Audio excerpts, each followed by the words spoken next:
Knick of Time show. Go check out that show. It's a great show. It's a great show. New York, New York, big city of dreams. New York, big city of dreams.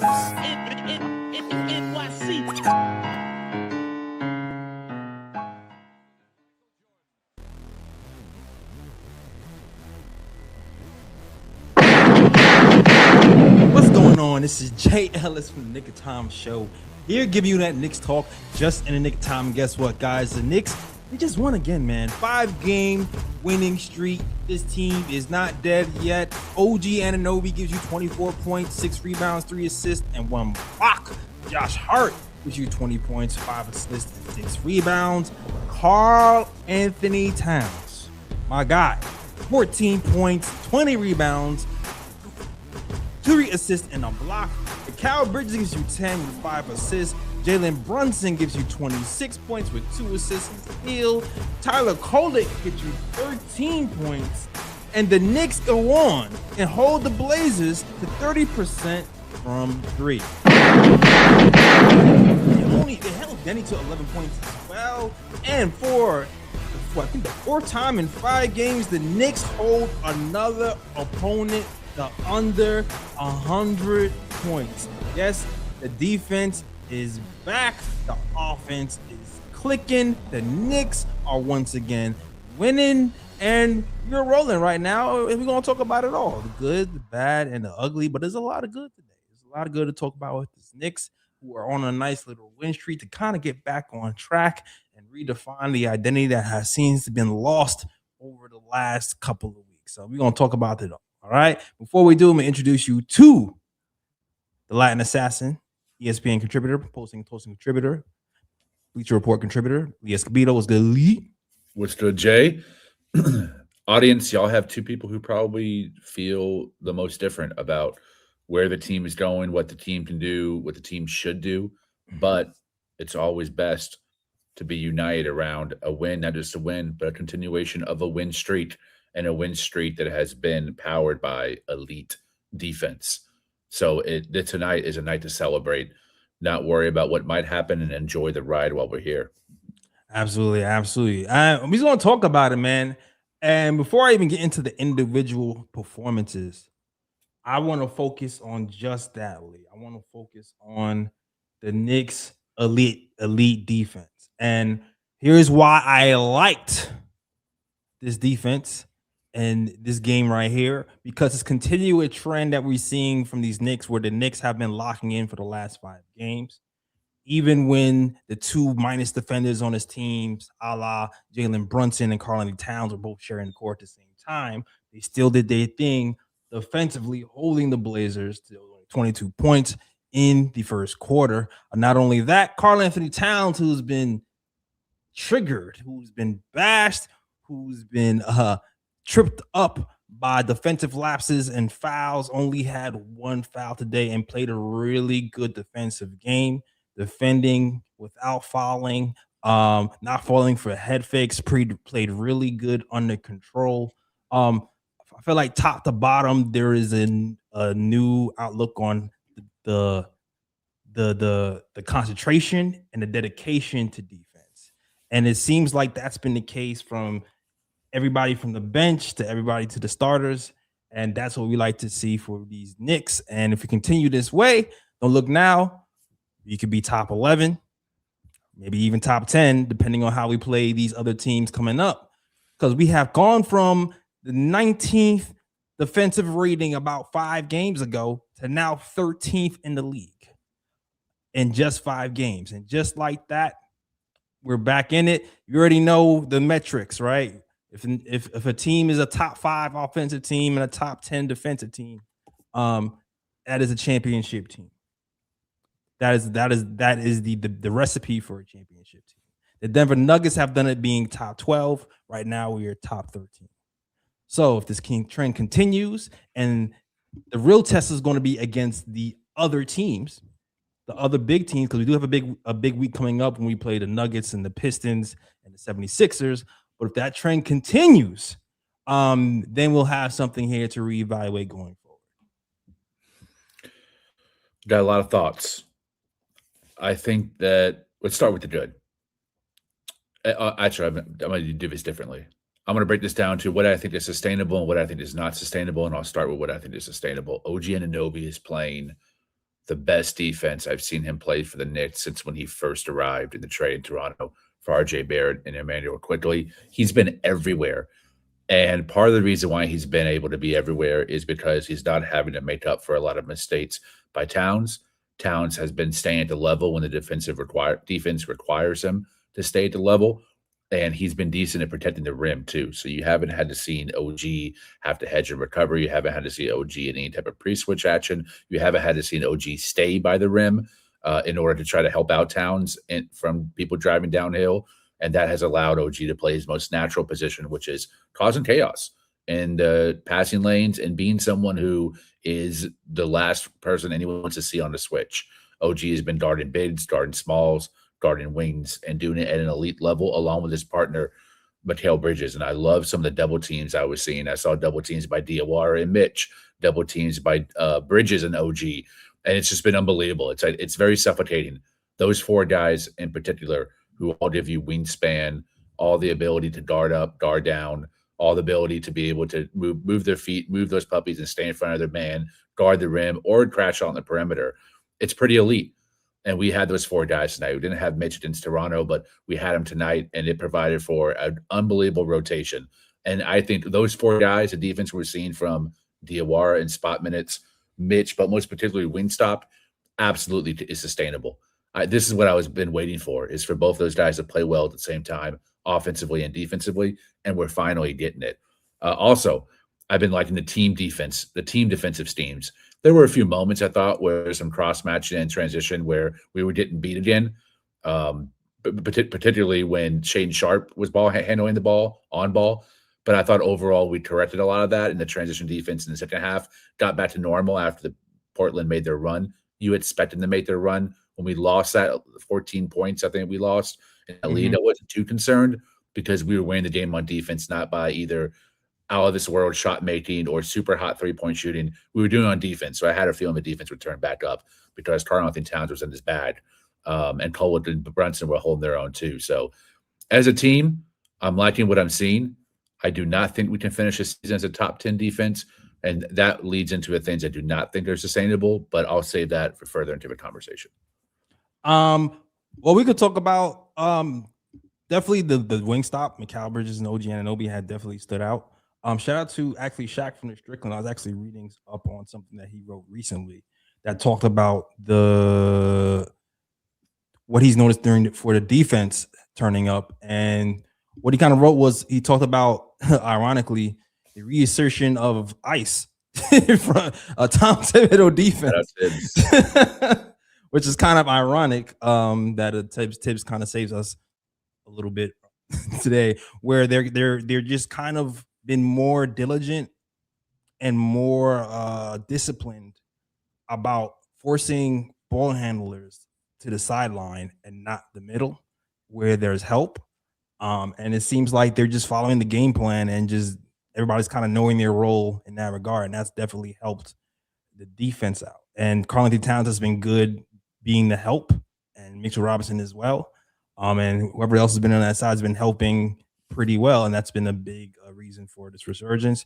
Also, something interesting mentioned was the load on Mikal Bridges when other top point of attack defenders were sitting out, aka Deuce McBride, Landry Shamet, and Josh Hart, because those guys are all kind of share the burden of point of attack defense. And when those guys are injured, everything is now on Mikal Bridges. Possibly what's been happening is he's been worn out from being the only point of attack defender when those guys are out. Because now that his load has been higher. So now that these guys are back, there's a more of a shared responsibility. And that could be a big reason why we're seeing even some Mikal Bridges resurgence with the consistency of defense. So shout out to Shaq for that breakdown, because I didn't even consider that. But overall, besides that, I feel like the dedication to transition defense has just been different. the Trailblazers are one of the, they like to run out. They like to get out in transition. We've actually beat them at their own game. They didn't get that many transition defensive runouts today. Danny really only scored 11 points today. We kept them off the foul line as well. I think overall our defense has just been night and day. And yeah, hopefully we keep this up. Right now, we are a top 13 team. It's crazy. It's really crazy to jump from 19 to 13 in 6 games. That is insane. So I commend this team for doing that, and we'll see what happens next. Yeah, I think the jump has certainly been assisted by us playing teams that have had significant injuries. Denny played tonight, but he's been out with bad spasms. You could tell he was definitely limited. 4-14, 1-6 from 3 before injuring his hand. And I think the third quarter, we went to the locker room for a stretch. He has been their best player. He's been a top 10 player this season. Not saying he's top 10 overall, but this season he's been playing like top 10. To not have him at that level, or for Toronto not to have Podol playing last game, I think those are important caveats to consider. And the Knicks making this run, as well as the Knicks being able to have a great defensive outing through 5 games against non-contenders. You've kind of hinted at that in some of your monologues thus far, and I'm going to expand upon it. The month of February is going to be the month to tell whether this has been a pipe dream or a new dose of reality on who the Knicks can be. If we go through this month and we maintain, I'm not even going to say that we get top 10 because I don't think that's going to happen. That would be like miraculous. But if we can maintain our standing at 12 or 13 after the month of February, that might end up changing my mind, because that means we've beaten the Clippers, we've beaten Denver, we've beaten OKC, we've beaten Miami, all these great teams that we faced this month on a lot of back-to-backs. To be would be more of a realistic realization of what this defense can be, opposed to a bunch of teams who are either first-round knockoffs or play-in teams. I think that's fair.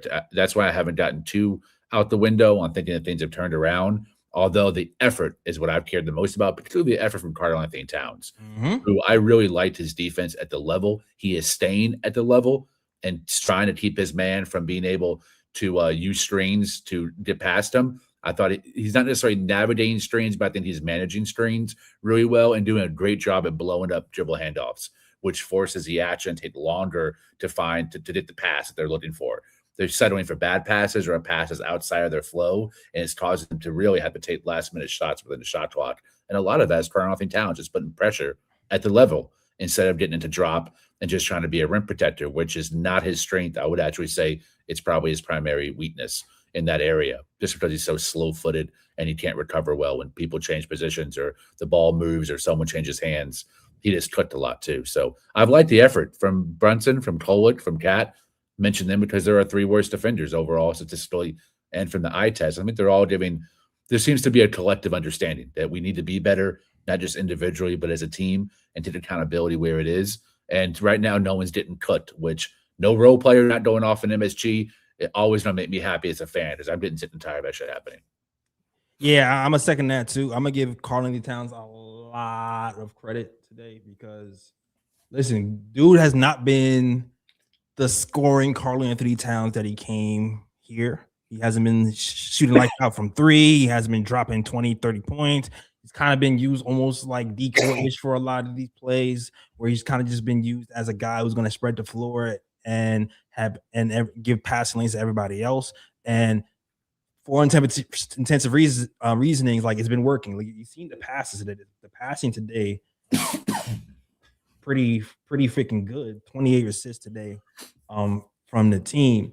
Yet he hasn't really complained. He's just going about his business, and he's affecting the game where he can affect the game. He's been continually passing the ball, even passing up open shots to give other people clean looks. On top of that, the defense, like you said, has been there at the level, and even at the rim. I feel like he's done a good job rotating to guards at the rim and not fall for like shot fakes and fouling. And on top of that, like, he's just been I feel like I had something in my head and I lost it. But you get the idea. He's been really good defensively and offensively, despite the scoring, man. You just like the effort and the discipline that you've seen from him thus far. I might have killed for this, but I kind of prefer this Karl-Anthony Towns. Give me defensive effort, give me rebounding, give me intangibles, and I know the scoring will eventually happen. When he's on scoring runs and he's like, 5 games with over 25 points, did we win those? I don't know, because he's such a liability most of the time defensively. He puts so much of his effort on offense, especially when he gets the offensive fouls. But limiting the fouls and being more of an anchor on defense, man, it makes those Mitch minutes even more of an icing on the cake.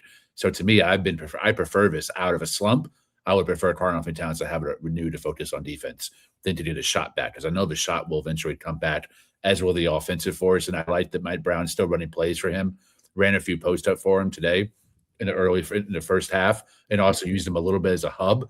And Karl-Anthony Towns is starting to become just as creative as a passer as he is as a scorer. So, eventually the defense will start adjusting to that, and they'll have to go back to his shot and doing some more creation offensively. And I have a feeling that it's going to return, because he's just too good of an offensive player not to. And again, I want to give Gamer Channel and the rest of the chat props. Everyone's calling out his rebounding. He's been absolutely dominant on that end.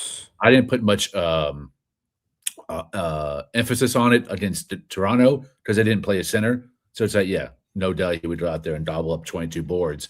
But tonight, Portland as a team is very good. They have very good rebounding guards. Mm-hmm. Not to mention Klein and Kamara are excellent rebounders as a tandem. And Robert Williams off the bench, and he still gives you 20. Hell impressive. That, and also Mitch played tonight. So, he's not, those double bid minutes, which I thought were very effective tonight. Double bid, those minutes he's having to share the rebounds with him, and he's still got that. Wow. Again, one of my favorite Karl-Anthony Towns games, and he didn't even score well tonight or shoot threes that much. Yeah, there's been a few. I've actually said this way before. I was like, hey, I like this game, even though he didn't score a lot. Like, even though like Karl-Anthony Towns has been disappointed defensively for large stretches, there was a stretch earlier this season where we said this is the best defense we've seen Karl-Anthony Towns play. Like, there was like a week and a half stretch where we saying that, and then who was it? I think Robert Parrish was like, Jay Ellis is not going to last. Jay Ellis is not going to last. So it's like it. So I'm liking that I'm starting to see remnants of that again, and I think. Listen, man, you hate to be benched. You hate to be benched, but maybe being benched in the fourth quarter sometimes because somebody else is playing better defense might be the freaking wake up call.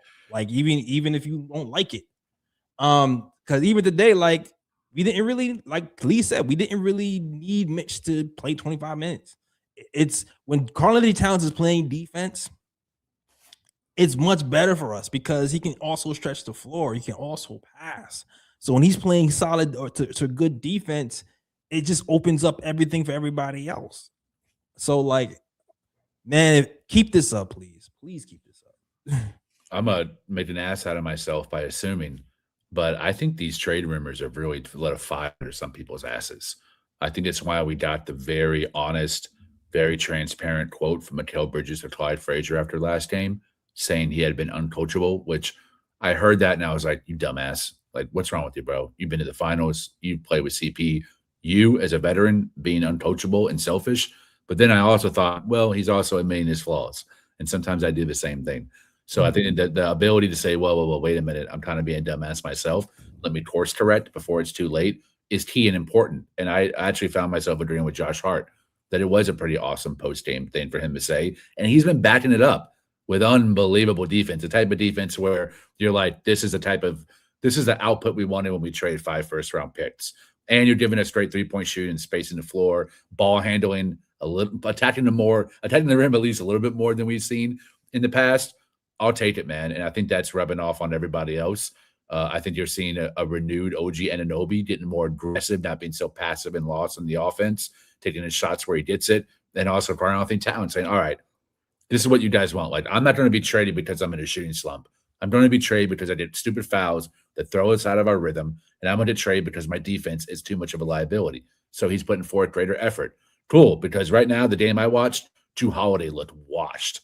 He looked absolutely. I was about to say that. He looked absolutely garbage. I was like, man. And the thing is, we were leaving him open too. We were living with his wide open shots, and he was chucking them and clunking them, and it did not look good. So, those, again, none of these trades are clean. None of these situations are perfect. I'm also not going to judge Drew Holiday on one game. I haven't watched Portland like 2 or 3 weeks. Don't know how he's been doing outside of that. So, but tonight against New York, where he was auditioning, I was like, damn, bro, you don't look good at all. So, just some things to note. When he was with the Celtics, that last year with the Celtics, I felt like he looked like he was declining personally. So, against us, he did. So yeah, well, yeah, I guess. Well, yeah, that playoff series, yeah, I was just like, whoa, we hunted him.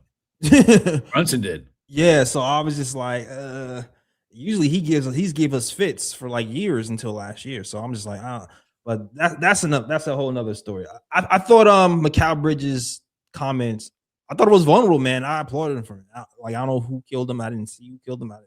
I thought it was kind of vulnerable and real to just say that to television, to Clyde, admitting that I wasn't coachable. When he was talking about that, I'm like, okay, what do you mean he wasn't coachable? So it's like, are you, because he hasn't been attacking the rim as much. He hasn't been good at defense for stretches. So maybe, who knows what's happening or why it's happening. I'm just glad it's happening now. And freaking OG Anunoby, dog, this is when OG Anunoby first came to the Knicks, I started calling him Baby Kawhi. And this is reminding me of like the Baby Kawhi name I gave him when he first got here, because the mid-range was cooking. The defense was there. He was tackling the rim. I liked how even when the team started getting complacent, he's like, no, I'm taking it upon myself to make a play happen. I'm attacking. I'm going to spray out to Shaman for a three, even though Shaman missed it. But he's like, I don't care if anybody else is running slow. I'm keeping the pace. I'm sticking to the game plan. I just feel like the word force is just kind of what I feel like the word force is what really describes him well this game. He just played with a damn force. Whereas like I'm having my imprint on this game. Offensively or defensively, no matter what, I'm making something happen. I really, really, really like this OG game. And I think the plus minus numbers like the too, because he was a plus 34 tonight, highest plus minus in the game. I think the two players that ice out our offense the most are Brunson and OG when they're in their worst bag.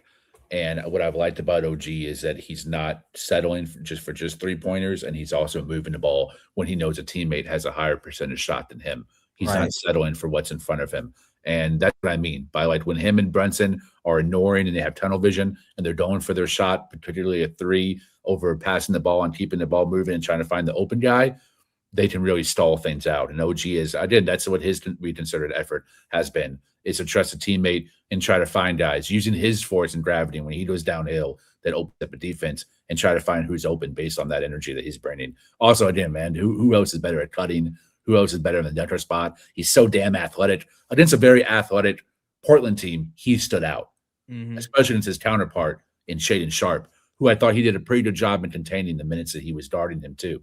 So it's just been a masterclass. Those minutes, man, where it's like him, he sits, Diwara comes in, Cat sits, Mitch comes in. Ooh, and then you have Bridges and Shamet sharing point of attack duties. That's a nice rotation of defensive players. I just don't know, what is Mike Brown going to do? Is he going to keep this extra rotation until Deuce comes back? Or when he has those 8 guys again fully healthy, will he revert back to the 8-man rotation that started this 5-game winning streak? I think he did that with the first 3 games with the 8-man rotation. Very, very interesting. Kolek and Diwara especially, I think, deserve some consideration to be in this rotation. If I had to pick one, I think I would pick Diwara. It's interesting. Well, Diwara, I always said I wanted him to get Yabusele minutes. Yabusele didn't play, so we got our wish today. Diwara got Yabusele minutes, and I freaking loved it. Okay. Hit a banker 3 in the first 3. I mean, he didn't call bank, but whatever, it still counts. Next one, he switched. But what I really liked is the length, because from day one, he had a motor about him and he had a good defensive feel. And I felt like when we saw him playing with Mikal and OG, I was having like a Knicks defensive wet dream. I was like, oh, this is a modern NBA defense that can go places if you can flesh this out. It's funny because like Diwara just needs time, man. Diwara just needs time to trust his instincts. Because right now, like even though he shot well, Like I can tell the difference. It's like very subtle. I can tell the difference when he's like a little nervous and still shoots it versus when he's no worries. He just seems a way more fluid. Like when the game was a blowout, he just seems even more fluid. Like he's like, and what I mean by that is, for instance, when he was in the game, right? They left him open for three. He didn't really take it. Then he takes a dribble, and then he goes, "Oh, wait a minute, I have an open layup." He drives the lane, blows a wide open layup.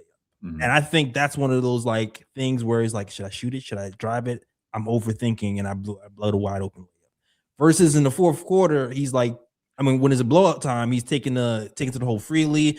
Then he makes this amazing freaking point guard like pass to Ariel Hukporti, where he flashes to the middle, head fakes, then acts like he's going to shoot it and dumps off to Hukporti. Like that's some elite passing point guard stuff when you're like using head fakes and leading with your eyes to get the defender in and dumping it off. Like that's a damn good move for a wing, and that's what it looks like to me when he's like not thinking. He's playing off an instinct. So like for him, I just feel like we just need to get him comfortable enough to play off an instinct when the games count. It's so funny that like you're one of the people I debate the most with, but I feel like when we agree on things that nobody else sees.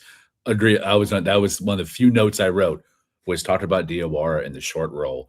And I'm starting to learn as I learn more about basketball, the short roll isn't really something that like is steamed for. It's a response to being blitzed when you're driving as a ball handler at the rim. And I wrote down that I think when his development will come simultaneously with his responses and intuition in the short roll, because those are the type of things where people are going to test his ball handling skills and test his instincts and intellect on the court, decision making. Are you going to spray it out for the open shooter, or are you going to force an offensive foul or potential turnover or get blocked? And I think we're starting to see that in real time, which is why I'm advocating for more minutes, so that real time, that intuition can be sharpened and he can really become a weapon for us the same way that Josh Hart is in those same situations, OG is in those same situations. But I think if he reaches his full potential, he could be someone who averages 3 assists at the 4 spot. I think he'd give you 1 steal at the 4 spot. I think he can be somebody that has stats that really surprise you and give you those type of intangibles that are really hard to find for an 8th, 9th, 10th guy in the rotation. And he's already really advanced in those metrics, way more than any of our other kid wings that we have on the roster. So I love the potential. I think the handle is better than it looks on TV. And the 3 ball, I think, is better than how it looks on TV. I agree with you. It's all about confidence, and it's also about knowing your personnel, watching tape, knowing what certain teams' tendencies are, certain players' tendencies are, knowing when you have a switch, what their weaknesses are and how to attack it. And again, knowing and evolving when you're operating that short roll to find your teammates for open threes. Yeah. Couldn't have said it better. I feel like I mentioned Jalen Brunson. Jalen Brunson. This is one of those games where it's like you wish he kind of passed a little bit more, but also you feel like the shots he hit were like momentum shots that we kind of needed when we were stuck in a little bit of mud. 100%. So it's like you're in this weird space where it's like 2 assists, and then it's like, okay, but we needed that 3, and you hit it. Oh, well, we like he hit like a bunch of like momentum stoppers that were kind of crucial. Like 5 for 12 from like he shot 12 threes. This is like that's a lot of damn threes. He shot 12 threes. 12 threes, 5 for 12 from 3, which is pretty good. He was handling the ball a lot. He had one really pretty pass to Shamet off of. Oh, beautiful pass. One of his best passes of his career, I think. Yeah. Best ever. Yeah, he had one really great pass to Shamet, and Shamet dumped it off to, I forgot who was it. Was it Mitch? Or did Shamet try to shoot it and missed it, and then Mitch got the rebound? That's what happened. Okay, yeah. I think Cat got the rebound, right? Because the Cat it might have been Cat. And put it back real quick. Yeah. Like that pass is really good. Unbelievable pass. Shout out to B who said, "Damn it, Brunson keeps missing Mitch on the roll," and he's like, "Yeah, we wish he got more lobs." And I think that's the thing with Brunson. It was like, oh, we had a great pass. We did some shots we absolutely needed. It was like, I wish he passed a little bit more, but then also at the same time, it's like, damn, we need those shots. So like, you're just in a weird spot where like he saved our ass, but you wish he had more passes. That was my second note. That I only had 2 notes. The first was Diwara in the short row, and the second one was the Jalen Brunson's points tonight, output tonight. Damn it, even though I don't like this term, process tonight. It was trying to think of a creative way to say this. His scoring was the foundation of our offense, opposed to what kept us or what we had to fight to depend on in order to stay in the game. I don't know if any of that made sense, but like his scoring, especially the volume threes, which I'm always for more threes by Brunson. In fact, more threes by Cat. When Chuck and Shaq were criticizing Cat for shooting threes, that might have been true 8 years ago. It's not true now. I would rather both Brunson and Cat chuck 8, 9 a game, even OG if he's hot. But I felt like the way that Brunson was scoring, it was like the baseline. We were feeding off of it.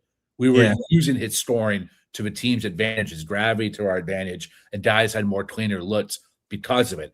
Right. And in difference to sometimes it feels like if Brunson doesn't do that, we don't get blown out by 30. It didn't feel like that tonight. It felt like that was like consistent, and then everything else was adding on top of that in layers to ensure that we didn't just win, but we blew them out wire to wire. We had a double-digit lead the entire game against, again, I made the points to open. Denny was injured. He's a very important part of their offensive engine. And a lot of the guys, no one really had an extra pop tonight. We really limited the bench and the ancillary players from going and killing us in MSG and having a career night. So that doesn't happen unless everyone's locked in, from Kolek and Brunson to Shaman and Bridges to OG Mitch Cat. So kudos again to the entire team, and also kudos to Mike Brown. I was real hard on Mike Brown. Me and Ryan both said it. You got 5 games, brother, to show us that you don't want to get fired. And here we are. It's been 5 games.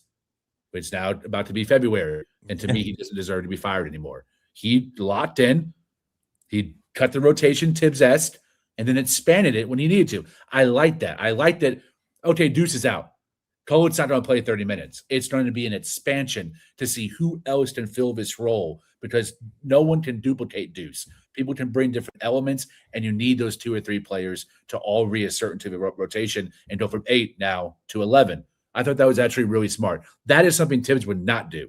Tibbs would not have gone from an 8 to 11-man rotation with one guy injured, especially a guard. I think he would have played 8, and it would have been a replacement with Kolek in there. So kudos to Brown, being imaginative, being creative. That's all you can ask, and the results showed. I agree. I agree 100%. No notes. And I just wonder too. I wonder because it's Deuce is being sitting because of injury management. Save a line. It's one of those things that make you go, So I'm just like, injury management. Like, he looked completely fine the game before he got hurt, before he got managed. Which kind of brings me to like some of the things that's been happening in the news. And listen, Ian Begley reported that the Knicks are still interested in Jose Alvarado. So when I'm seeing that the Knicks are still interested in Jose Alvarado, and I'm seeing Tyler Kolek get this uptick in playing time and Deuce is getting injury managed, it has me thinking that is Deuce sitting to showcase Tyler Kolek? I know somebody was like, "Oh man, Deuce is getting traded. They don't want him to get." I said, I feel like if the Knicks believe this is a championship team, they wouldn't trade Deuce right now. They wouldn't trade Deuce at the deadline right this minute unless they think a Giannis trade is coming. Is the only other caveat to that. But like, if they feel like there's no Giannis trade coming, and shout out to Ian Begley again, because I was reading something today that said that the teams who were contacting the teams that were contacting the Bucks, because the Bucks have been putting out fillers on Giannis, have gotten the sense that it's more of a gauge of what his value is rather than trading him at the deadline. Now, anything is possible, right? Anything is possible, okay? But that's what's been reported. It's reported that it seems more like a gauge, but we'll see what happens. But if you feel like, okay, you're not getting Giannis, and we have to play this team, play it out the whole year, I don't think Deuce would be the one going out this at the deadline. Pretty solid. That's a pretty solid theory. I have no disagreement with it. The only trade, only realistic trade I would be comfortable or okay with trading Deuce is for Giannis. No other minor, slightly major trade would I want to include Deuce, partly because of bias. I'm emotionally attached to him. I love Deuce. He's one of my top 3 favorite players, and I like defense. And I think people say his defense is a little overrated, perhaps, but he's still way above average on that side of the ball. And I like his ability to guard up. You cannot discount someone who is undersized, who's able to guard wings like he does. That's not underrated, that part. But maybe his point of attack defense is slightly. But to your credit, I think at this point right now, if a trade deadline passes and we retain Cat, we retain Mikal Bridges, don't trade Kolek for Jose Alvarado. I'm good on that. I'd rather have someone whose value is going to increase. I don't think Alvarado's value will increase at all from this point forward, ever again. Kolek still has the ability to increase his value. And I would rather invest in that, either as the long-term backup point guard or as someone that we trade and package later on to bring in a better star. But I think that that ship has sailed. I'm no longer interested in these type peripheral moves, small moves or medium-sized moves. To me, the only way you break up this roster is if it's going to be a seismic one that really improves your defense. All right, so he went from he's being traded to he's the backup point guard to we're trading him to now he's not being traded. Yeah, I've said that on this podcast that Kolek is the one that I go the most back and forth on. I'm just not being confident on whether he can man that position. I still don't have confidence that he can long-term give us the defense we need for 48 minutes of solid defense at the point. Because if Brunson's going to play 30, 32 minutes at point and Kolek's going to fill the other minutes, it's tough. But it's not if Cat's playing defense like this or if a better player is replacing Cat at the 5. Then it's okay. Then you can live with it. It's manageable. But as it is right now, with Cat being up and down defensively, overall bad, Brunson being overall bad, Kolek being overall bad, to me, that's untenable to be a top 10 defense. But he is the player that I've just been the most unsure on. The eye test is constantly changing on him. The practice, right? He hit his threes tonight. 3 of 5 from 3. That's a big part on offense to his effectiveness. We know he's a table setter. We know he can find guys for the lob and passes, especially developing chemistry with Cat and Mitch. But can he hit those threes? Because the defense is going to let those be open. Interesting thing too, like we have to kind of remember how not young, but how much NBA experience Kolek doesn't have. Because here's the thing, I've heard this before. There's like a slump that certain rookies go through, and I'm calling Kolek a rookie because this is the first year where he's getting that's fair consistent minutes, right? So when I say there's a slump that they go through, I've heard a theory where it's like, what's the average amount of college games that they have a year? Ooh, I don't know. Is it like 30 or 40? I think so. So the theory that I've heard before is college players who are used to playing that span of games. So when the rookie wall, thank you again. So they'll hit a rookie wall, and rookie wall is when they start to exceed the amount of games that they play in college. Sometimes they hit like a little slump because they're not used to playing that many games in a row with that type of impact and So they play well, they go through this little rookie wall, and then they kind of like sputter back into normalcy a little bit. So meaning maybe the games that he sat was a good reset for him. We'll see. This is only a theory. This is only a couple of game sample size. We don't know. But we'll see. But the thing that's been encouraging has been like, and we've been talking about this behind the scenes. I do feel like Kolek has been punked by the Phoenix Suns twice and the Pistons once. So there has been questions for me in my mind on whether he can play well with physical, tough top 10 defenses. And those type of defenses have shut down his three-point shooting, shut down his drives to the basket. And I feel like he was ineffective for a long stretch. And I heard somebody say he hasn't scored 10 points since December. But a shout out to Ryan G, who also said in his group chat, like he did play well versus top 10 defense in the Raptors, which is right. So we'll see. We'll see if the rest helps. We'll see if it's we'll see because we have Detroit coming up soon. We'll see if he plays that game, if it still holds up. But I'm curious to see what happens with Tyler Kolek and how he holds up with top defenses, top physical defenses. Good points. I think what I'll land on with Kolek, and who knows, maybe I'll change my mind again just based on how the season goes. But I don't think we should probably trade him until we figure out, is this our starting five moving forward? Right? Because if we make a trade and we did a Giannis, I'll throw some hypotheticals. We did a Giannis, we did a JJJ. I'm using players who are defense first.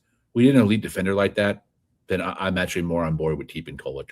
And I don't think it's worth trading him for a Jose Alvarado, who some of the people in the chat don't think that Kolek's better than Alvarado on defense. I haven't watched enough New Orleans to say that definitively, but I think it is fair to say that Alvarado is also a slightly overrated defensively as a point of attack defender. I think that's a very fair critique to make as well. But he has the capacity to guard up like Deuce too, especially as a fronter in the post on wings. So I think we should save the Kolek trade for something that makes us definitively better, not better like in the 9th, 10th man in the rotation. Yeah. I'm still deciding, to be honest with you. I like the dog on offense, though. No, I like it. Definitely has a chip on his shoulder that is MSG ready for sure. Yeah, I like it. I'm still deciding though, because I'm like, yo, I'm still deciding. I'm not gonna hold you. I'm still deciding. Because we do the playmaking is something that we just don't have on our roster, which is why I always hesitate to trade him, and which is why when I said Shamet comes back, we kind of I was talking about benching Shamet when Shamet got back. You know what I'm saying? Because we have Deuce who does what Shamet does, and we need a solid playmaker. He's also helped out Karl-Anthony Towns the most on his team as far as his pick and roll offense. It's a tough situation. It's a tough situation. But then you also see the benefits of having multiple point of attack defenders on the floor. Like Bridges sits down, you put Deuce in, you put Shamet in. So it's like it's tough, man. It's kind of a good problem to have, but it's a problem. This is a comment that Damer Channel, I think I disagree with you pretty strongly on this. You're my guy, but no harm in disagreeing. I don't think that what you're saying here, I've seen it myself, and you're right. We've gotten wins with them sharing the backcourt, specifically early in the season. I don't think that's tenable in a 7-game playoff series. I think it's an opponent who is steaming for that night and also the next night, the night before, different teams. That's one thing. But a team that has days off in between games and has a week to steam for a 3-game series out of 7, I don't think you can play Kolek and Brunson to close a game because they'll get attacked relentlessly. People will just spam ball screens and pick and roll to get them in the actions they want with the players they want, and they will both get cooked, absolutely. So I think this is possible. What you're talking about is a benefit in certain scenarios and in certain teams, but it is not tenable long-term, and especially not in the playoffs, which has to factor in on how you ultimately decide whether you keep or move on from Kolek. That's one of those comments where like I've seen it work, so I understand why he said it. Because it's worked for us a few times. But also there's been times where I've seen Brunson be the only ball handler and everybody else act like they're scared puppies. Yep. Yep. So like I said, man, these scared cats or all scared cats. Scary cats, whatever the word you want to say. All right. But it's like it's that's when this in those moments is when you want to scream at Mikal Bridges to step up and make the play, or OG Anunoby step up making play. Because that's the moments when you're like, we need other guys to step up who can. And I'm only not saying Cat because usually it's hard. It's just harder for big men to handle the ball at the top of the key instead of play. Sure. So especially that's why ours. Right.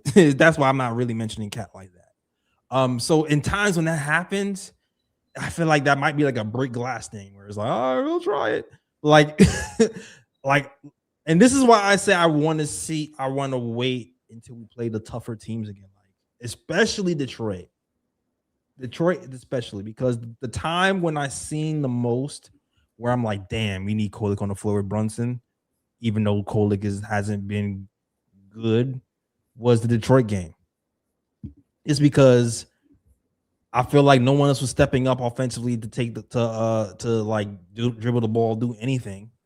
And even though Kolek got punked that game, like I've seen it work before, so I was like willing to try it. You know what I mean? So yeah, that Detroit game, I have that circle. I have that circled as like a measuring stick for what's been happening lately. I'll say this, and this hurts to say, but Kolek looked better than Drew Holiday on both sides of the ball tonight. So until he's in orange and blue, he's the op. So Drew Holiday looked like cheats tonight. I'd say Kolek over Holiday this game. Absolutely. Is there anything else you want to mention about this game? Another good game coached by Mike Brown. Good rotations. Good overall bench use. I think the bench scored like 3 points tonight. Very solid. I think good use of building around Brunson and using Brunson kind of as a scoring punch, letting guys eat off of that from a 3-point line. Good job trusting young kids like Kolek and Diwara to come through. Good job maintaining the defensive foundation. I thought the lineup optimization, Towns' defense, his rebounding, all that's trending the right way. You're seeing some youth development in real time. And I think when the shooting finally normalizes, this version of a Knicks will be quite overwhelming, in my opinion, if this defense can stand up. Because what we're missing right now is I think we shot over 40% as a team, but we really didn't see elite shooting from Cat, elite shooting from Brunson, right? And we're used to that. When those two things regress to the mean in a good way, this team is going to be back up in our minds. They already are in the standings, damn it. They're second in the East. But context matters. The East is ass right now with all the injuries. So, but in our minds against the West, it's going to take this month of February, which really is trial and tribulations. We're playing some unbelievable teams. We got a hell of a schedule this month. And if we come out of here 13th, 14th, 12th ranked defense, I might become a believer. Yeah, that's what I'm waiting for. When I was talking about, hey, let's give it a chance, let's wait, I was really looking forward to that time to see like what's real and what isn't. If we falter, if we lose, if we rebound, I was really kind of looking at that part of the schedule, because that's when you get to see, okay, what are we made of? You know what I'm saying? So I'm really curious. I'm kind of excited to see it. I'm kind of excited to see, because I do feel like defensively we're gonna hold up a lot better than we have. I want to see how we handle things mentally, though. I want to see how we handle things mentally when we play teams who play with physically. That's more so Detroit. I'm talking about Detroit. I want to see how we play with Detroit. Out of all those teams, I want to see how we play Detroit for sure. Gaming Channel mentoring Josh Hart. Yeah, he's been so consistent, so great. It's almost just become like a mainstay. You kind of take it for granted, which I try as a fan not to do in this era, because there hasn't been much taken for granted in the last 25 years. But Josh Hart is just one of those things you can kind of bank on to be incredible across the board at everything. Tonight he didn't shoot very well from three. They left him open. They were trying to use that to their advantage and get those long rebounds and get out transition. But we stopped them, and our transition tightened up in the fourth quarter. Well, really the end of the third quarter after they went on their run. But I thought Hart was instrumental in pushing the pace for us and being that guy for the outlet passes in a one-man fast break, offensive rebounds. He was fantastic tonight. He's been fantastic really since he returned from injury. He's been the motor of our offense. So, yeah, loved him helping get his guys out in transition, find his teammates. Can't say enough about Josh Hart. He's a beloved member of a team. He's someone who I wouldn't want to trade. Man, not even in it. People are like, you can't have Giannis and Hart on the same team. Hell yeah, you can. I want two of the best one-man fast break guys on the same team. You kidding me? I didn't see MSG wild in the finals with that. So to me, you can keep both those guys and sustain them on the roster as long as you got shooting around it. Yeah. Wingstop works well too now because Josh Hart is back to playing defense. That's true too. Yeah. He just seems more committed on that side of the ball. And that chase down block was like one of those things where it's like, yeah, he's back to committed to playing the way we Who was that on? Love? I forgot who it was. Caleb Love? I can't remember who it was on. But it might have been. Was it Caleb? Somebody remember? And that's the thing about this team. While I love the team defense because it was a team effort. Yeah. Josh Hart I think he screens out the play. Kolek not being big enough to really make a defensive stand, really played enough defense just to slow him down and give Josh Hart enough time to come from behind and block. And that's one of those things where I'm just like, that's like a mental toughness thing. And that's the team kind of trusting each other to like keep competing, even though the play seems broken. And I love that with Josh Hart. And also two steals from Josh Hart today. So I know we've been talking about Wingstop in their defense, but Josh Hart to me was a big reason why I felt like we were top 10 for at least those 2 days. It wasn't just Wingstop. It was Josh Hart was a minus defensively last year, and he's been better this year. Yep. Even when we went through that slump, when we wasn't playing well, I also felt like Josh Hart wasn't playing well defensively. So when we went through that slump, and then he got injured, so then he didn't get the credit for not playing well defensively. But I felt like that was so I'm glad to see that he's like back to what we saw him do. I think Josh Hart has benefited, agree with Stanley on getting healthy, but he's also benefited tremendously from the addition or the emergence of Landry Shamet as a real rotation player. Yep. And Hart is at his best when he's defending off ball, and Shamet's at his best when he's defending on ball. So Hart being taken out of that on ball role, that point of attack role, and giving that to Shamet has really let Josh Hart freelance as a weak side defender where he can get blots like he did in the sequence you just described with Kolek.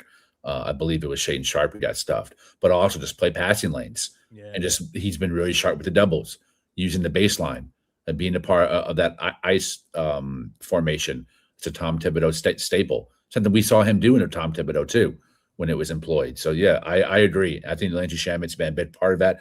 I love Shamet so much. Love how cheap his contract is. I also just love how hard he plays. And he's actually kind of given us a little bit of that DiVincenzo attitude and moxie out there on the court. When he's like, I'm back. Can't remember what he said. It's my house or I'm back or something like that at MSG. Yeah. Him, I'm glad he's getting some momentum behind him. He didn't hit his threes tonight, but he's got to keep shooting. Because when those threes come, it's a bat breaker when he starts unloading. Not for real. Great points on Shamet and Josh Hart. Salute to the chat too, man. It's kind of been cooking, man. We haven't really been shout out the chat yet, so shout out to everybody who's been kind of being patient. Even though you've been putting the comments on the screen. So shout out to Nick Yak, shout out to Stanley Novak, shout out to Anna Grill, shout out to Gamer Channel, shout out to the Predicate, the #1 Tylenol fan in the game. Yes, for sure. Anybody else I'm missing? I'm not sure, but everybody else, salute to you. HBM Great, shout out to you. I don't think I've seen you. Felicia G, shout out to JT Riddick in the building as well. Kareem Grant, everybody, if you like the show, man, we hit that like and subscribe. We have the every game talking Knicks basketball, rain, sleet, or hail. We here, and if you have not subscribed yet, come ahead and subscribe, man. We just hit 9,000 subscribers, I think January 4th or 5th or so, and we are now at 9,036 or something like that. So if you've been on the fence about subscribing, you're like, hey, you want to join this bandwagon? Hey, join this bandwagon, hit the subscribe button. We have the game talking Knicks basketball. All right. Anything else you want to mention? No. Everything's crossed out on my list. Okay. All right. I have something else to mention. This is not even game related. This is just something that's been bothering me lately. All right. And so Karl-Anthony Towns, right? Karl-Anthony Towns has been getting hammered everywhere, rightfully so, right? He hasn't been playing well. The defense was bad. Defense was horrible. He's shooting horrible. But he's been getting hammered to the point where it's just like to the point where it's getting just like weird. It's feeling like very mobby, freaking pitchforks. It's feeling weird, and it's like I feel like, although he's playing bad, I kind of feel like when people talk about how the New York media is the toughest media in the world, I feel like the weird strategic news outlets are like contributing to like the Flames. Like Knicks go on a 4-game losing streak, right? Right after the 4-game losing streak, all of a sudden, boom, a paper hits, and they go, Karl Anthony Towns was in trade rumors for Giannis Antetokounmpo. And when I saw that, internally, I'm like, things that make you go, why are you mentioning that now? Not even like the day after, the night of the losing streak, right after the loss to Dallas, that paper goes out about a trade that was attempted 4 months ago. That was strange as hell to me. And then on top of that, recently, Steve Popper puts out an article about feelings. Not like a quote from Cat that's going around. It's feelings. It was like, it's like, if you saw Towns after Wednesday night's game, or really if you've seen him all this season, you've known that hearing his name in trade talks has come at a cost. Feelings are hurt, egos are bruised, and maybe trust is gone. This is like a speculation piece. This is not like a direct quote that says, are the trade rumors bothering you? Yes, they are. It's just, and I feel like it's like adding fuel to the fire to this like weird pitchfork thing around Karl Anthony Towns. And this is coming from somebody who was criticizing Towns and his defense this season. I just feel like it's getting weird and pitchforky and mobby. And it might not be a popular opinion, a popular take, but I never give a damn about popularity before in my life. And I probably will. I don't really care right now. To me, though, like it's the news around feelings and the timing of things has just been weird. What do you read into the tea leaves there? Do you think that someone in the front office, Leon Rose or Worldwide West or Brock Hour or somebody, or even Brown, is leaking that stuff on purpose to kind of like give a reasoning behind why they would trade him? I don't even think it's that, because I feel like it's too much at stake to leak something like that at the trade deadline. Like I feel like it's clickbait. I feel like it's clickbait. I feel like it's clickbait to play off of the negativity that's happening. Because what do the Knicks have to gain by putting out news right before the trade deadline about Karl Anthony Towns being traded? Because if the trade doesn't happen, now what? You're still going to try to win the chip, and now you're going to have a disgruntled star playing all year. Like, there's nothing to gain from the Knicks letting that information out. Knicks don't even like letting information out. We've seen trades. OG Anunoby got here, and nobody knew until it was done. Like, it seems very instigating, Knicks for clicky. Let's just play food. It feels very, and I feel like it's like Towns has been playing bad. He didn't need. I feel like he didn't need help from like the weird media thing. Okay, I see. So you're saying that it's like the media working together to kind of do on like a smear campaign. Yeah, I feel like it's a smear campaign thing to get their readers, to get views. I don't think Knicks have anything to do with it. I think it's a views thing. because of the timing. Running with it. Yes, it's like you've been sitting on this information for months, or maybe you just found out months ago that Karl Anthony Towns was in trade talks. It was released right after, like, the night of the Dallas game. It was literally put out right after the loss. That was interesting timing. Even more interesting if you were sitting on that information for a long time. I'm just saying, it feels weird, dog. I guess the best thing you can do is to look at who's not doing it, right? And that's kind of how you know whether it's real or not. Ian's not doing that. Ian is not propagating these type of stories. Ian doesn't talk about feelings. Like, the whole article was about feelings and nothing to do with his quotes. I'm sorry, I didn't mean to cut you off. No, I'm agreeing with you. I'm a journalist. I'm in media, and it's a clown show. I'll tell you straight, like, it is.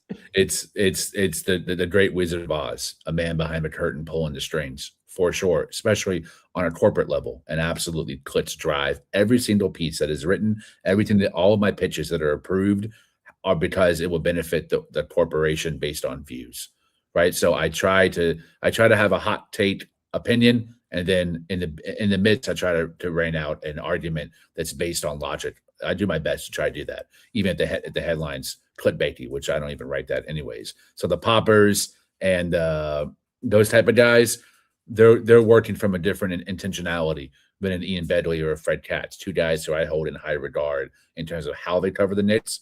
But I also know that the Athletic, the New York Times, they're no different than the New York Daily News. They're also driven by Klitz. All these organizations really are all owned by the same media conglomerates. If you do the research and figure out who's at the top of the umbrella, you know, it's all the same clowns pulling the lever. So it does not surprise me at all what you're talking about. I don't defend these outlets whatsoever. They ain't paying me, so hell no. And I agree with you. I do think that it's exacerbated. But what I will say is I do think that Towns has earned his fair share of not just criticisms for his output on the court, but also his soft-ass attitude. Now, I don't think he's a soft player on the court. I think he has a soft mind off of it, and that influences his inability to work through pain and get through these issues and the ups and downs of his seasons. It's particularly within the New York media market. Not just the media market, the fans are rough. You hop in any space, you're on a timeline for more than an hour. You don't watch any other YouTube channel outside of ours and Dope Soul and others. You're going to see a lot of people that are just like ripping him apart without adding the basketball analysis side of things too, and without also tempering it with compliments. I try to open the show and compliment Karl Anthony Towns because I don't have a bias that I hate him. I do believe, though, he should be traded. I don't think we will win a championship until he's traded. So when you were describing all that, I was like, he's kind of talking about me too, because I've definitely been with the pitchfork when to put in his cheats and throw him out of MSG. No doubt I wanted to do that. I still want to do that. I think he needs to be traded for an upgrade, not a lateral move, but an upgrade. But the things you're talking about that are unsourced, unsighted, that are built on speculations, particularly emotional speculation, bruh, that's a bruh picked on its own. Yeah, man, there's so much evidence in front of us that we can criticize, but it takes learning and humility and trial and effort to go into the nitty-gritty of why he's failing on the court. It's so much easier to write a clickbait article about feelings and emotions and speculate on the trade propaganda and all that BS to drive clicks. So I agree with you, while also at the same time, Cat needs a man up for sure. It's funny when it comes to the Cat, the soft conversation, it's like it's nuanced because Cat plays tough. Like, he'll get big rebounds. He'll fight physically. He'll get down and dirty. Yep. Last year he was pushing people. Yep. He was breaking fights. Right. So it's like when people hear soft, I feel like they think weak.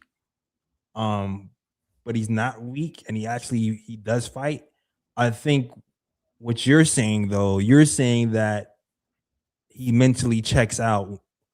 Yes. When things get rough. For sure. I've seen it with my own two eyes. Yeah. Yeah. And that's what I've seen too. Like, he does mentally check out sometimes. He lets the game overtake him mentally, and he Yes. checks out. So I just want to be more clear when that's what he's saying.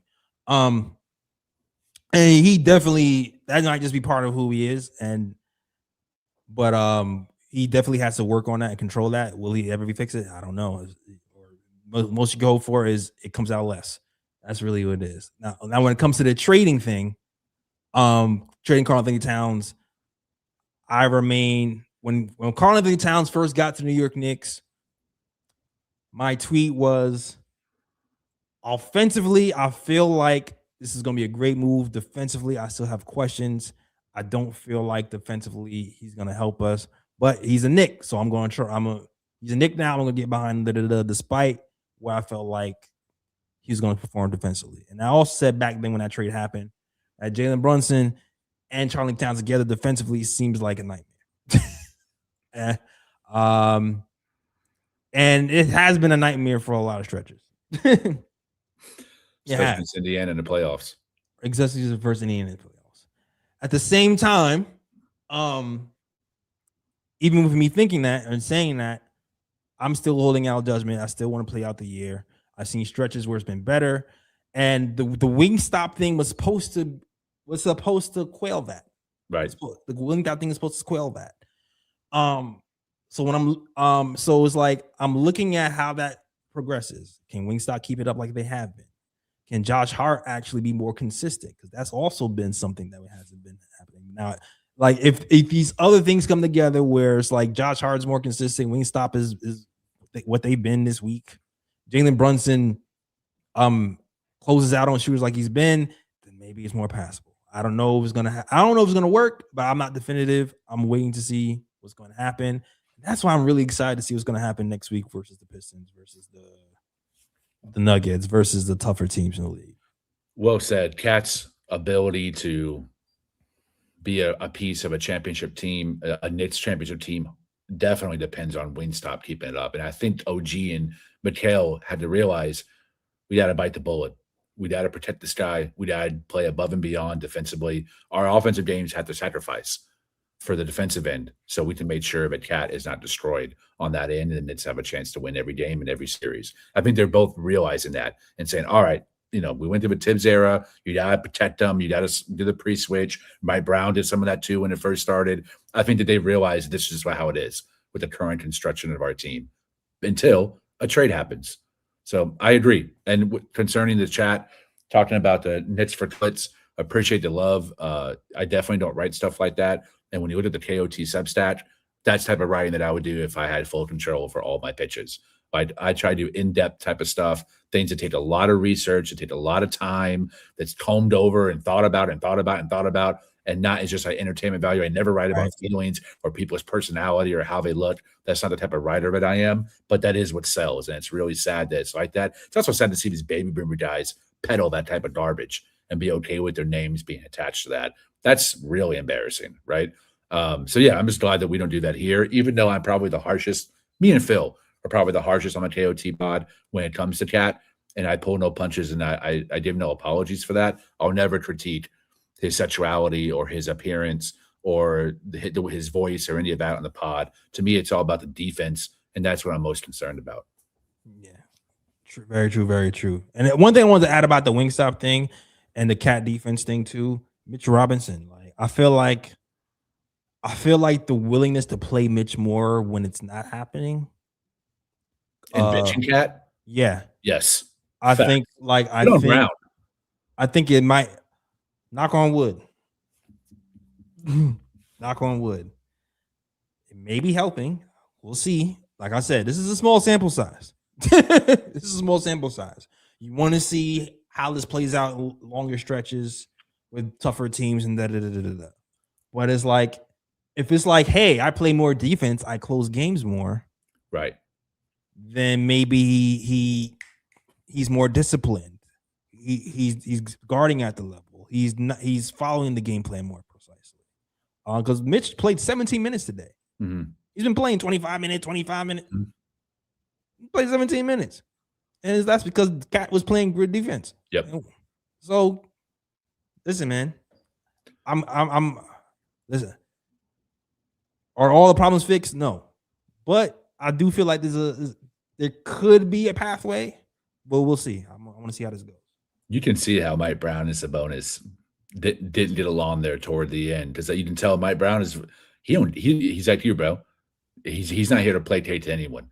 He's not here to be popular. He's gonna make the decision that he thinks is best for the team. And benching Cat was the right decision. Would Tibbs have done that? I don't know if he would have done that. He seemed to give extra leash to the number one, number two best players. We saw it with Randall, definitely saw it with Brunson, even saw it with Josh Hart, right? And I think we saw it with Karl-Anthony Towns too. I like that Cat has responded in the way that he has, not trying to chuck shots, but continue to be a hub when asked upon, when called upon, and continue to pass to his teammates, play above average defense, and rebound the hell out of the ball. Those are the things he can absolutely do every single night, and he's doing it. So good on him to responding to a very bold coaching move. If you think about it, very bold in Mike Brown, especially to a guy who is like, I don't really know what's going on with the offense. We're trying to figure it out. Like, that's really bold when you think about it. And it makes me want to give Mike Brown more props than I have been. Now, listen, like I've said before, when your ass is on the line, you say screw popularity, screw this front office, screw this freaking what do we call that? My committee. Yeah, screw the my committee decisions. This is what I want. I want Jordan Clarkson getting DNPs. I want Cat being benched when he's not playing well. I want Yabusele's ass sitting for the entire time for Diwara. Like, when your ass is on the line, screw your boss's freaking thoughts. You're going to fire me anyway. I might as well go out with the blaze of glory in the way I feel like this team should be run. It's interesting, right? If he wouldn't have done that and he would have kept doing what he had been doing, which obviously was an edict given to him by Leon Rose and company, which was to have a 10, 11-man rotation that includes the kids, he would have been fired probably.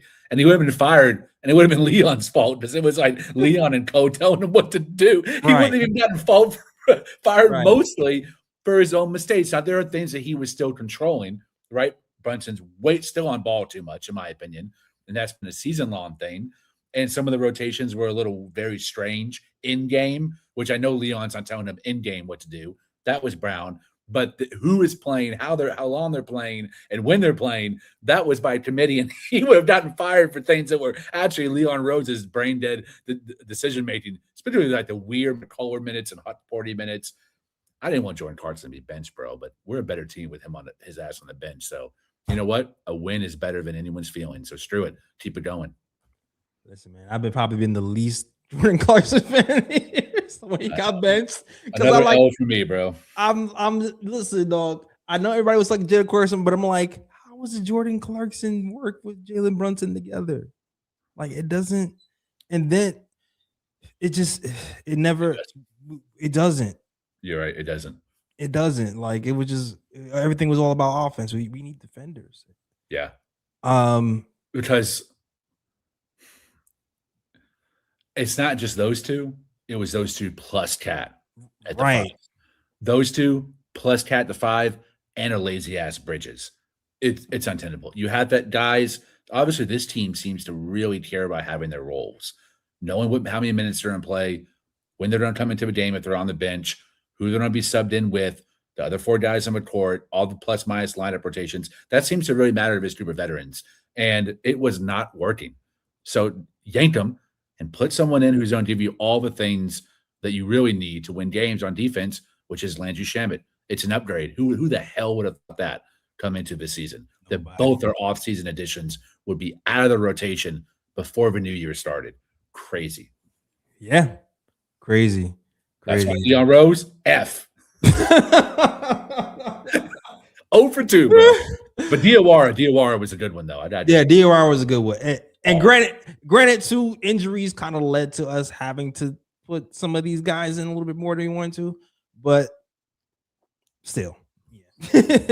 But still.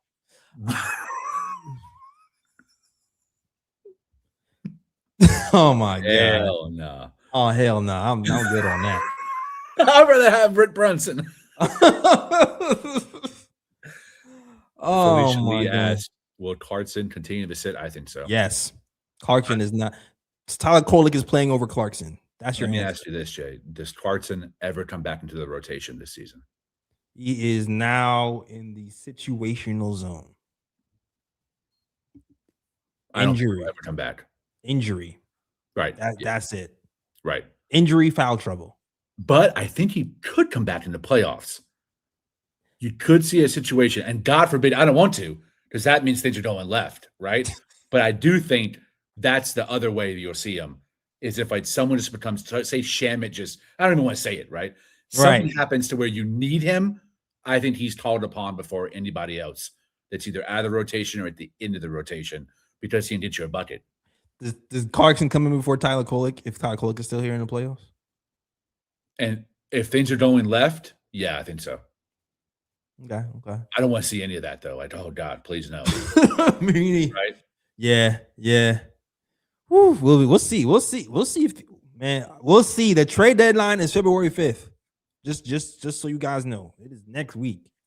So we'll see. Like I'm not saying Clarkson is going to be traded, but I'm looking at Tyler Kolek. I'm looking at Yabusele. Maybe Clarkson too. I don't know. Like I said, a couple of DMPs make you think differently. So I don't know. We'll see.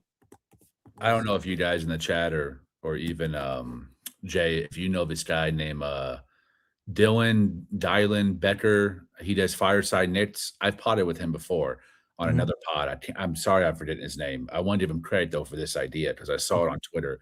He posted about James Dolan the last time that he was on The Fan, and he made that proclamation that he expects the Knicks to make the finals and then win the finals, which is like, oh man, it's a lot of pressure on Mike Brown. Right. But he referenced a story about, they asked him, who's the guy that got away?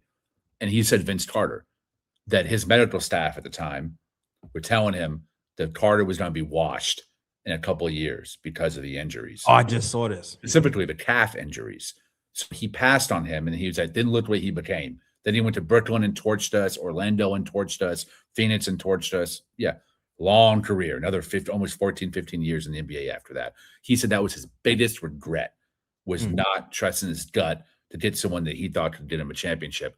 I have a feeling, saying all this is what Dylan said too. I have a feeling that James Dolan is really lighting a fire under Leon to go get Giannis. I think he sees that as a second chance to be able to go out and get that guy that can win the Knicks a championship. And he's like, do whatever it takes.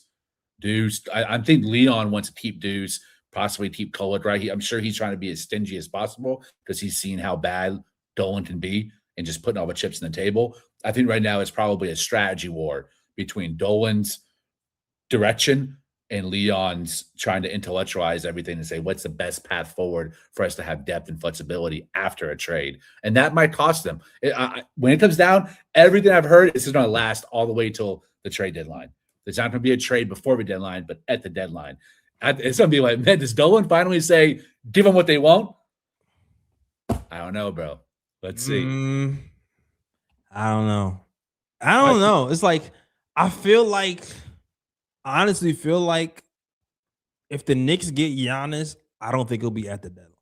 I still feel that way just because of the amount of assets everybody else has compared to the Knicks. I feel like for us to even at least get in the neighborhood, that we have to wait until after the deadline for anything to happen. If he is not moved at the deadline, do you agree with me that we're getting him in the summer? That we have we shoot up to number one most likely team to get him in the summer if he's not moved at the deadline? I wouldn't say number one most likely, but I feel like our chances grow a lot more. Okay, so I would say we agree mostly on that. Yeah, so some of the language might need to be amended, but for the most part, we agree. If he is traded at the deadline, he's moved. I think the Knicks have to be the team. And I think Dolan feels this way too, to get him. If he is moved and he goes to Miami or Golden State, Leon might be on the chopping block. I think Dolan will be furious. It depends. I feel like it depends. Like if he goes to Miami or Golden State, first of all, this is under the assumption that Dolan is pulling the strings.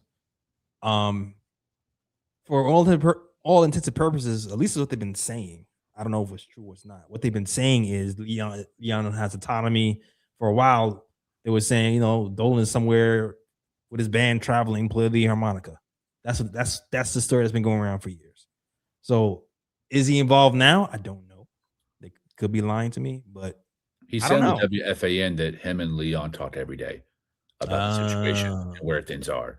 I think Dolan has autonomy, but I think there are directives that are given to him where if these players become available, do what it takes. I mean, why Giannis is the best name to be attached to the Knicks since KD, and that's almost a decade ago. There's been so many names, right? This is not Donovan Mitchell. This is not Zach LaVine, guys that we made offers for and have failed at the 1 yard line. This is a different situation. If Giannis is traded and he goes to Miami, I would not be surprised if Dolan doesn't last another 12 months on the team. If he goes to Miami, Golden State, if he goes out west, slightly different. But if he goes to Miami or Brooklyn, I know I threw out Brooklyn. That's a hot take, but I'm hearing they're going to offer all 10 of their first round picks they have. Like, I'm hearing this stuff, and I'm like, holy hell. Yeah, I definitely read that before too. It's like they got the McCall pick, so they're definitely in contention. Like I said, it depends. It just depends on freaking Giannis. It depends on Giannis because, and this is why I said maybe, because there's other teams who can offer more. Yes. Like true. we have zero picks. Right. We don't have 2 picks until the summer. So now we have 2 picks in the summer. Maybe we can work with something and get maybe if we don't have exactly what other teams have, we can at least get in the neighborhood of what teams have.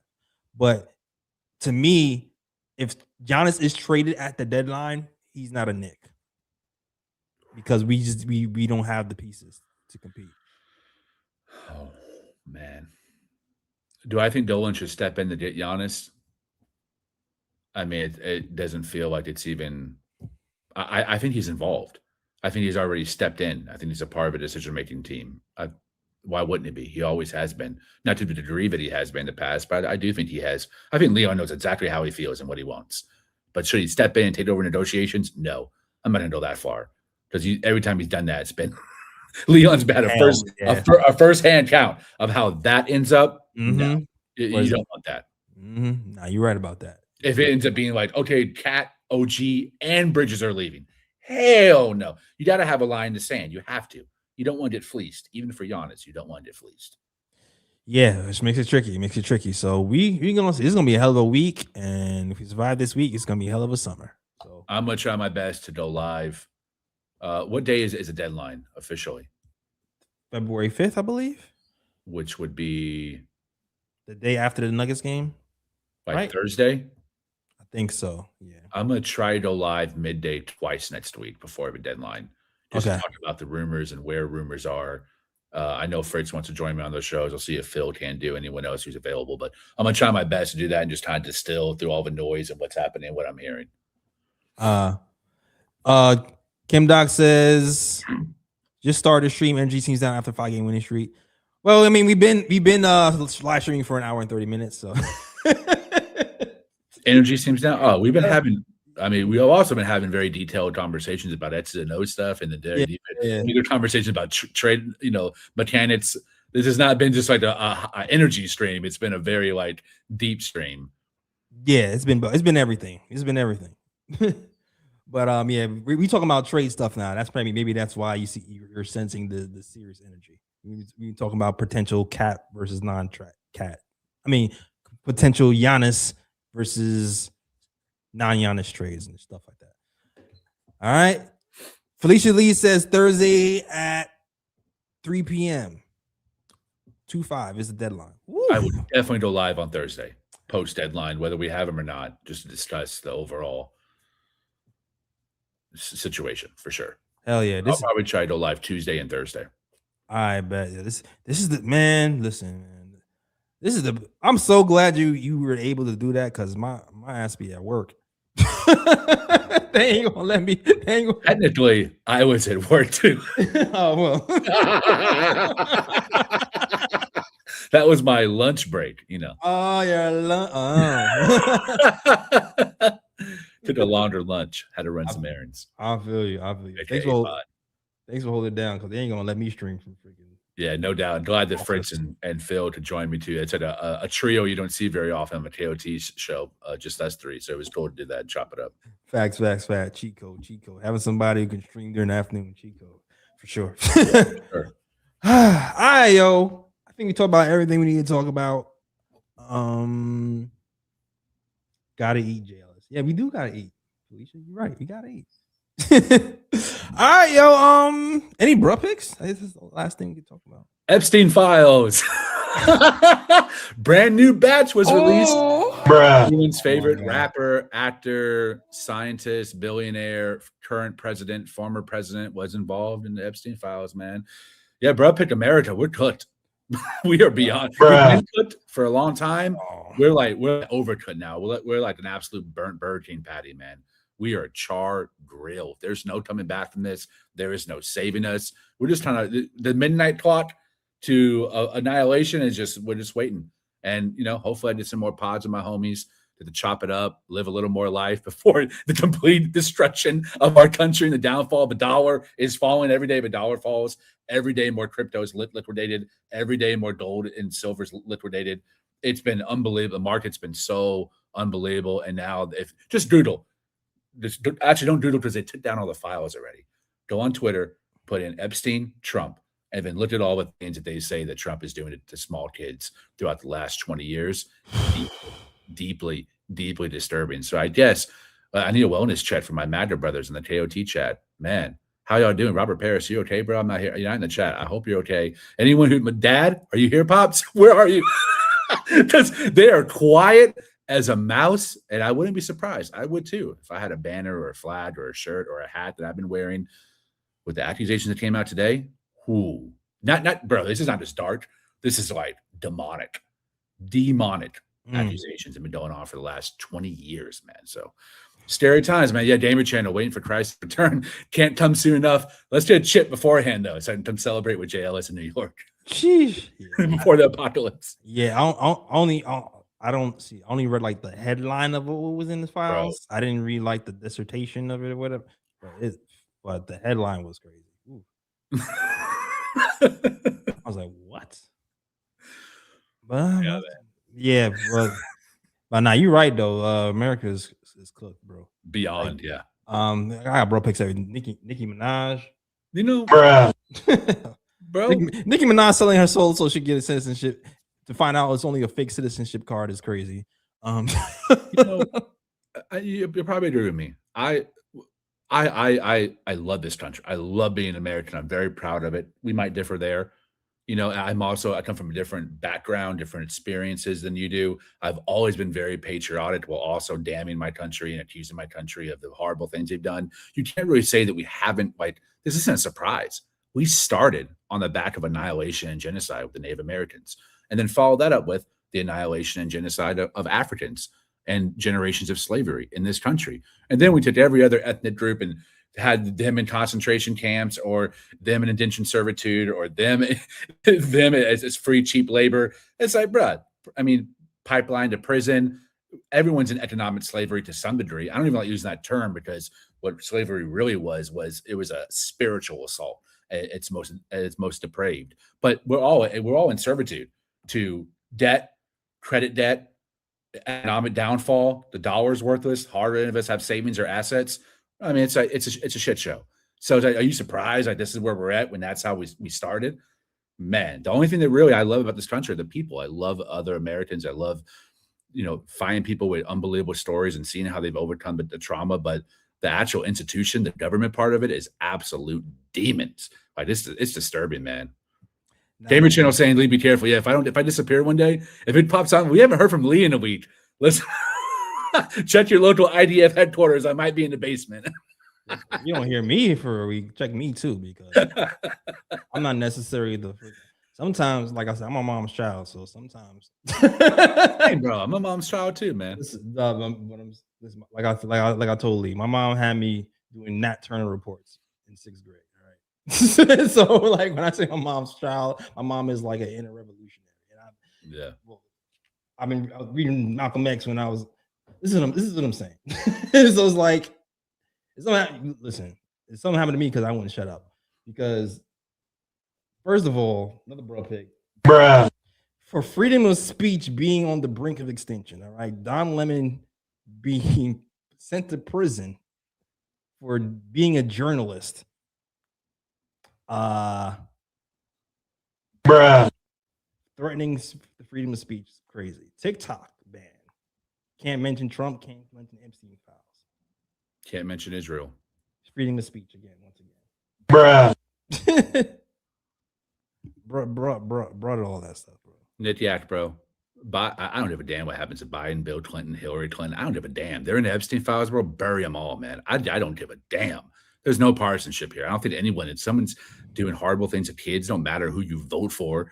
It's like, what bumper sticker you have on your truck. At that point, who cares, bro? There's no defending this. Like that's a fact. This is like political nihilism, man. Throw them all in the gutter and just let them die. Like, I don't give a damn about what party their affiliation they have. That's a fact. And the funny thing is, like, black people have like a weird relationship with America and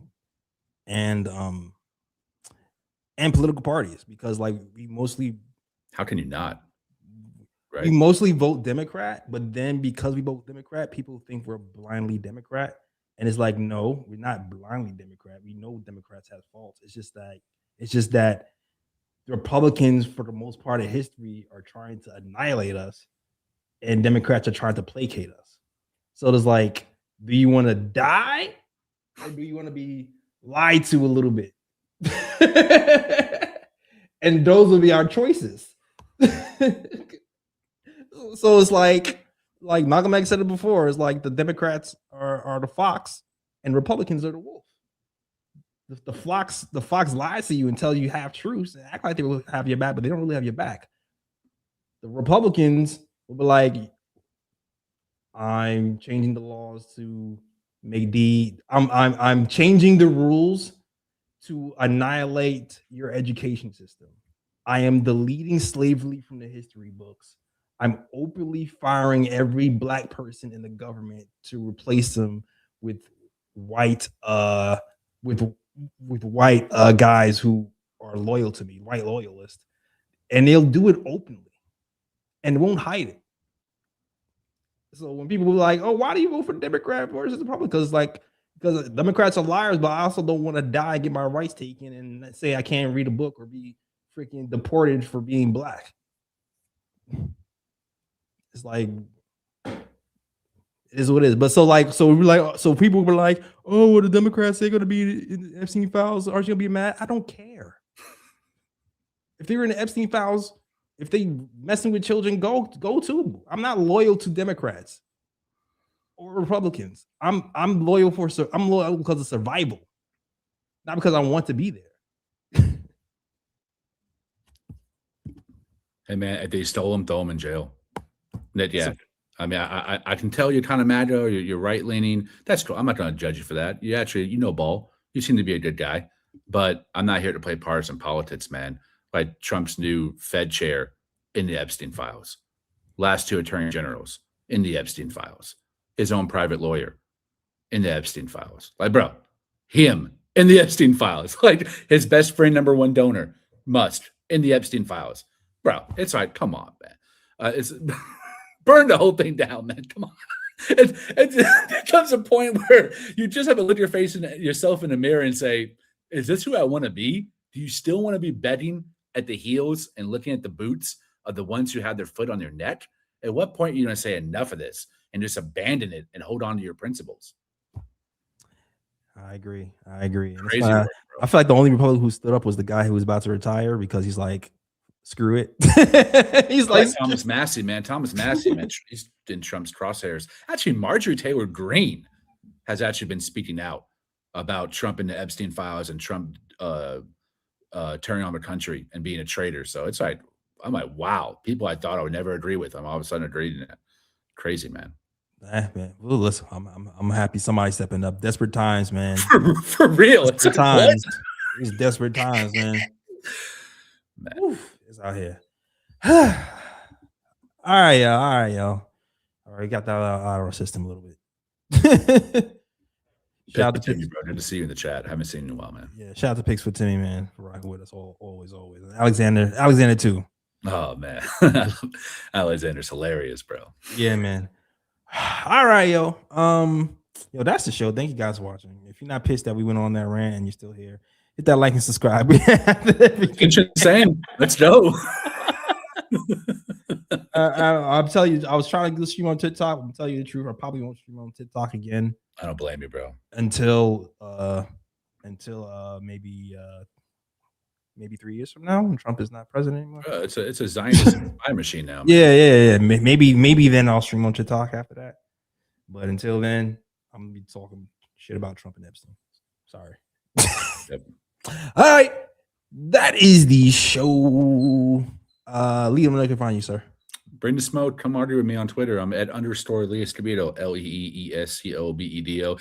Gonna be having some fun stuff at the Super Bowl on I can't wait on Bad Bunny and some other stuff for Bleacher Report. They're like, we need you to be really sarcastic and funny. So can't wait to bust that out. Pause, as well as a new article on guy we played today, Denny Avija for the Guardian. Should be coming out next week. Looking forward to it. All right. You can also find us at the KLT Show on Twitter, the Knick of Time Show on Instagram, and the Knick of Time Show on Facebook as well. All right.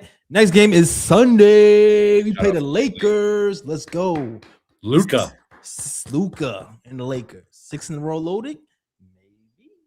Maybe. All right. Be there. Huh? Question. Is this the first time Brunson's played Luka since he went to the Lakers? I think it is.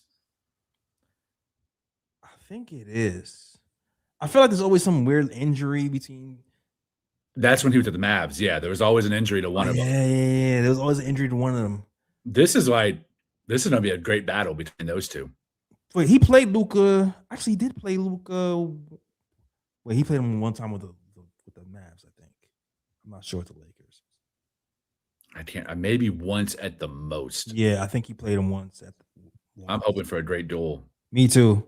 And Brunson, I know he's gonna play better defense than Luka. All right, that's gonna be a saving grace. Okay, let's go. I hope so, bro. Oh my gosh, I was actually thinking about this randomly the other day. Luka will get fried for the amount of if Luka came to New York and played the defense he's been playing with the Lakers, you know how much he'd be fried. He might be fried out of New York, bro. Yeah, he's definitely getting fried more in LA than he was in Dallas. Dallas media took it real soft on him. There was like one guy that when Brad Townsend went hard on him, everyone else gave him grace. He's getting fried in LA, but 100%. New York, oh shit, bro. He would get cooked. Bro, he would get cooked. Especially during losing streaks and stuff like that. Absolutely. Trade Luka. All right. Woo. Yeah. All right. That's all I got to say. All right, yo. That's the show. Thank you guys for watching. And as always, shout out the Worldwide West. Everywhere we go, we leave a worldwide mess. Mess out here in these Knicks streets. That's the show. We out of here. New York, big city of dreams. New York, big city of dreams. NYC.